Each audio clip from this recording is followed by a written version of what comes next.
ఈ రోజు మా కాలనీలో ఉన్న వినాయకుని దగ్గర 108 ప్రసాదాలు చేశామండి. 108 ప్రసాదాలు కూడా ఒక్కరే చేయాలంటే చాలా కష్టం కదండి. అందుకే కాలనీలో ఉండే అందరము కలిసి ఎవరు ఏది చేసుకురావాలో ముందే అనుకొని ఒక్కొక్కరము 2 లేదా 3 వెరైటీస్ స్వయంగా ఇంట్లోనే ప్రిపేర్ చేసి తీసుకొచ్చామండి. బయట నుంచి ఏది కూడా కొని తీసుకురాలేదు. అందరము కూడా పింక్ కలర్ శారీ కోడుగానే పెట్టుకొని ప్రసాదాలు చేసుకొని హారతులు తీసుకొని వచ్చామండి.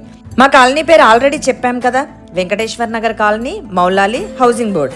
జ్యోతి రమణ గారు గత 13 సంవత్సరాలుగా గణపతి నవరాత్రులు ఘనంగా నిర్వహిస్తున్నారండి. ఈ 108 ప్రసాదాలు చేయడం మాత్రం ఇదే ఫస్ట్ టైం. ముందుగా భక్తులందరూ తెచ్చిన ప్రసాదాలను స్వామివారి ముందు అందంగా అలంకరించి నైవేద్యం చూపించాము. చూడండి ఎంత కలర్ఫుల్గా ఉంది కదా. అందరూ కూడా చాలా చక్కగా ఒకరిని మించి ఒకరు చేశారండి. కాలనీ అందరము ఇలా సామూహికంగా కలిసి చేయడం చాలా బాగా అనిపించింది. ప్రసాదాలు నైవేద్యం చూపించిన తర్వాత అందరూ తీసుకువచ్చిన హారతులతో హారతి కూడా ఇచ్చాము.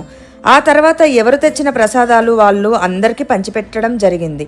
అబ్బా, కడుపు నిండిపోయిందండి.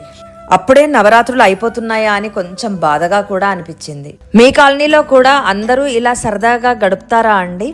మీకు ఎలా అనిపించింది ఆ ఎక్స్పీరియన్స్ కామెంట్స్లో చెప్పండి. ఓకే అండి, గణపతి పప్ప మోరియా.